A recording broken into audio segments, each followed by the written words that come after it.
क्या इनकी समस्याएं हैं, किस तरीके से सुन रहे हैं। क्या नाम दादाजी, आपका नाम बता। मिर्जान हूँ, कहाँ से हो आप? अडबर। अडबर से। क्या लगता है? एमएलए साहब वही बात कर रहे हैं जो बता रहे हैं, बिल्कुल ठीक बता रहे हैं। और पब्लिक नमस्कार, मेरा नाम प्रदीप शर्मा है। लगातार आपको हम मेवात की हलचल दिखा रहे हैं। डोर टू डोर मौजूदा वर्तमान एमएलएओं से आपकी मुलाकात करा रहे हैं, तो वहीं पंचायत में जाकर के सरपंचों से हम जान रहे हैं धरातल पर आखिर जो गांव के लोगों ने जिम्मेवारी दी, सरपंच उसको किस तरीके से समझ रहे हैं, और जो विधानसभा की जो लोगों ने जिम्मेवारी दी तो एमएलए उसको किस तरीके से समझ रहे हैं। तो इस खास पेशकश में हमारे साथ नूह जिले से यानी नूह विधानसभा से वर्तमान मौजूदा एमएलए आफ्ताब अहमद जी जुड़ रहे हैं, कांग्रेस पार्टी से हैं।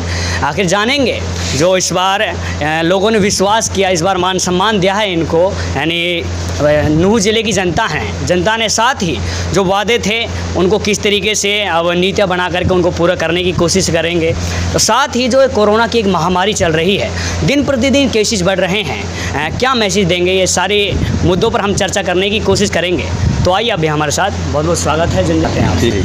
हाँ, क्या था कि आपको यानी लोगों ने इस बार आपको जिम्मेवारी दी अपनी विधानसभा की, किस तरह देखते हैं आप? लोगों की समस्याएं बहुत हैं, क्या लगता है किस तरीके से देखते हैं? सबसे पहले तो मैं नूह के मतदाताओं का, अपने साथियों का, भारतीय राष्ट्रीय कांग्रेस के सभी साथी और पार्टी का उनका शुक्रिया अदा करना चाहता हूं कि मुझे ये मौका दिया और दूसरी बार नूह से विधायक बनके ऐसे समय में जहां भारतीय जनता पार्टी ने एक झूठा प्रचार कर रखा था, कहीं 75 पार, कहीं 85 पार, एक झूठ की राजनीति जो है उसको नकारते हुए यहाँ की बहादुर जनता ने कांग्रेस को नूह सीट ही नहीं जिताई, नूह जिले की तमाम सीटों पे कांग्रेस को जिताया। उसके लिए मैं जनता का आभार भी व्यक्त करता हूँ और यही कहूँगा कि हमने जो विकास की धरा 2004 से 5 से लेके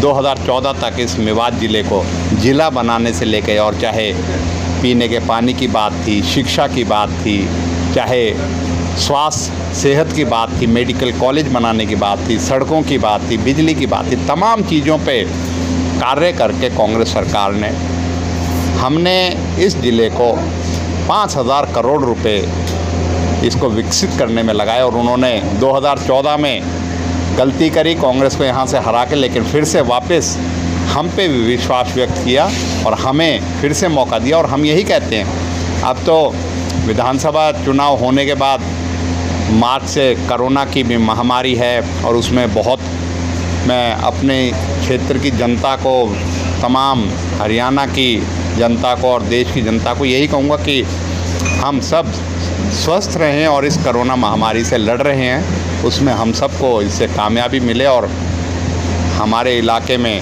भी कोरोना का प्रकोप है तो कम, लेकिन जो भी है उसमें सब लोग उसका सावधानी बरतें, सब उसमें करें और चिकित्सा सुविधाएं जो हैं अपना टेस्ट कराने से उससे अपना को जो है उसमें कोताही ना करें, और जो बीमारी है बीमारी को हमें उसको मुकाबला करना पड़ेगा। और हम यही कह सकते हैं आपके चैनल के माध्यम से कि हम विकास का हमारा मुख्य उद्देश्य है, इलाके की अमन पसंद इलाके में तरक्की हो, हमारे बेरोज़गारों को रोज़गार मिले, पीने का, नहरी पानी का, ये सारी सुविधाएं जो है मुहैया हों, यही हमारा संघर्ष है। और इसके लिए हम हर रोज़ अपने साथियों के साथ मिलकर सड़क पे भी, अधिकारियों के सामने भी, अपनी विधानसभा में और अपने प्रदेश के शीर्ष नेतृत्व के सामने भी हमेशा रखते हैं। और इसी संघर्ष को करते हुए इस इलाके को जो उन्होंने एक विकास की बयार जो है 2005 से 14 में देखी है, उसको फिर से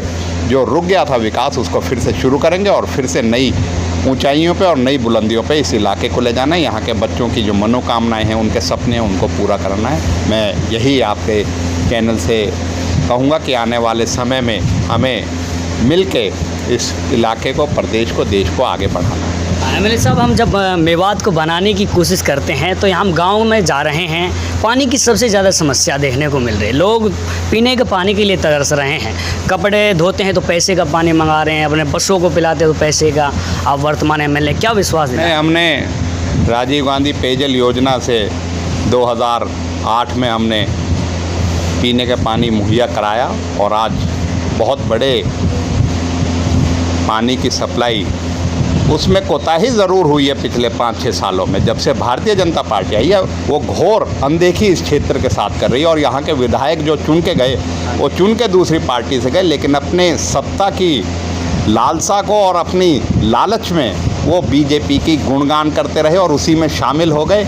इलाके के विकास करें तो इसलिए 5-6 सालों में जो नुकसान हुआ है उसको तो हम भरपाई कर रहे हैं, लेकिन अब अधिकारियों की भी हमने लगाम कसने की शुरू कर दिया और उसके नतीजे आप देखोगे बहुत जल्दी फिर से आएंगे। हमारे समय में 7 करोड़ लीटर प्रतिदिन पानी जो है हम मुहैया करा रहे थे अपने ज़िले के लोगों को, लेकिन उसमें कहीं ना कहीं कमज़ोरी महकमे की रही है, कहीं ना कहीं कमज़ोरी अधिकारियों की रही है, जिसकी वजह से फिर से पानी की कहीं कहीं दिक्कत आ रही है। हमने मुख्यमंत्री से विशेष तौर पे मिलके और उस पर कमेटी बनाई है, जिससे कि बहुत जल्दी कल हम एक बैठक भी कर रहे हैं शीर्ष अधिकारियों से, उसमें करेंगे और पानी मुहैया कराएंगे। हमारा ये पहले उद्देश्य नहीं था, हमने इस कर्म को पूरा करके जनता को पानी का मुहैया कराया और आगे चल के उसको सुचारू रूप से, क्योंकि अब तो सुचारू रूप से ही करना है, जिसकी वजह से कहीं बिजली की दिक्कत है, कहीं उसके संसाधनों की दिक्कत है, कहीं उसमें जो कमियां हैं उसको दूर करने की दिक्कत है, उनको दूर करेंगे और निश्चित तौर पे हम पीने का पानी जो हमने दिया था उसको फिर से हम जनता को सामने लेके उसकी ज़रूरत को पूरा करेंगे। जाते जाते आवाम आपको देख रही है, यानी नूह ज़िला ही नहीं हरियाणा देख रहा है, क्या मैसेज देंगे आवाम को? साथ ही आप बताना जैसे कि आपने नीतियाँ बनाई रोज़गार की, बहुत सारी समस्याएं हैं, सड़कें हैं, क्या मैसेज देंगे? जो समस्या मैं यही कहूँगा कि झूठ की राजनीति और जो बकावे की राजनीति है उससे ऊपर उठ के हमारे इलाके ने तो पहचान ही लिया, हरियाणा भी इस चीज़ को पहचाने, और जो सरकार आपको रोज़गार ना दे सके, जो सरकार आपको काम धंधा ना दे सके, जो आपकी मनोकामनाओं को झूठा वादे दे के उनको पूरा करने का कहे और उनसे विफल होए, ऐसी सरकार को हमें भगाना है और अपनी जो सरकार आपको सब चीज़ों को पूरा करके दिखाया है उस सरकार को लेके आना। यही मैं कहूँगा कि झूठ और फरेब की राजनीति करने वालों को आज सबक सिखाने का समय आ गया है। उसे जनता जब जल्दी से जल्दी सिखाएगी और आने वाले बड़ौदा उपचुनाव में इसका ट्रेलर जो है वो ज़रूर आपको देखने को मिलेगा। चलिए, ये आफ्ताब जी हैं, नूह से एमएलए हैं, विधायक हैं वर्तमान, किस तरीके से जो मेवात की समस्याएं हैं पूरी तरीके से नीतियाँ बनाए रखी हैं। यहाँ पर पंचलोक जो गाँव के हमारे कैमरा पर्सन आपको दिखाएंगे, पूरी तरीके से मीटिंग चल रही थी, हम इस मीटिंग में आए और सारों का मशवरा किया जा रहा है कि मेवात में क्या समस्या है अपने विधानसभा में। अब ये समस्या 1 बाय 1 बता रहे हैं और विधायक जी सुन रहे हैं। अब किस तरीके से जो नीतियाँ बन रही हैं, किस तरीके से धरातल पर एमएलए साहब विकास उतारने की कोशिश करेंगे, ये हम आपको डोर टू डोर 1 बाय 1 जिस तरीके से एमएलए साहब से अपडेटें आएंगी हम आपको लगातार जन जन की आवाज़ के माध्यम से दिखाते रहेंगे। तो एमएलए साहब जी बहुत बहुत शुक्रिया आपका हमारे साथ जुड़ने के लिए। मेरी भी आपके नई चैनल है उसके लिए बहुत बहुत शुभकामनाएं। हाँ, तो पूरे तरीके से हमारे साथ एक बुज़ुर्ग हैं, हम जानेंगे इनसे कि आफ्ताब जी को जिस तरीके से एमएलए बनाया था किस तरीके से ये विश्वास कर रहे हैं, क्या इनकी समस्याएं हैं। आप अपना नाम बताइए। मेरा नाम सऊद। हाँ जी, कैसे हो आप? ठीक हो जी? बिल्कुल ठीक है। एमएलए साहब क्या बात कर रहे हैं, क्या क्या समस्याएं हैं आपकी, क्या लग रहा है? एमएलए साहब सही बात कर रहे हैं, जो बता रहे हैं बिल्कुल ठीक बता रहे हैं, और पब्लिक ने उनको चुना है, बड़े अच्छे तरीके से चुना, सोच समझ के चुना है, बढ़िया कार्य कर रहा है, हर पब्लिक के दुख सुख में शामिल हो रहे हैं, हर एतबार बिल्कुल ठीक चल रहे हैं। एमएलए साहब पूरी तरीके से ठीक चल रहे हैं, क्या इसी तरीके से अन्य सीटों के जो एमएलए हैं वो भी ठीक तरीके से नीतियाँ बनाए चलेंगे? ये वक्त का इंतज़ार है, लेकिन ऐसे में अब देखना यह है क्या जिस तरीके से आफ्ताब जी नीतियाँ बना रहे हैं अन्य विधायक भी यहाँ के जागेंगे, अन्य एमएलए भी जागेंगे।